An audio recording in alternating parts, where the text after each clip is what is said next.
الحمد للہ وکفا وسلام علی عبادہ الذین اصطفیٰ اما بعد۔ لباس کے آداب، پارٹ نمبر 2، لباس کو اللہ سبحانہ وتعالی کی نعمت سمجھنا۔ بسم اللہ الرحمن الرحیم۔ قال اللہ سبحانہ وتعالی یا بنی آدم قد انزلنا علیکم لباسا یواری سوآتکم وریشا۔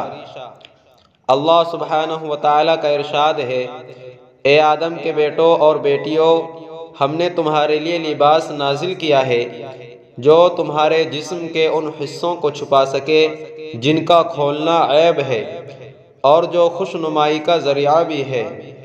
سورۃ الاعراف۔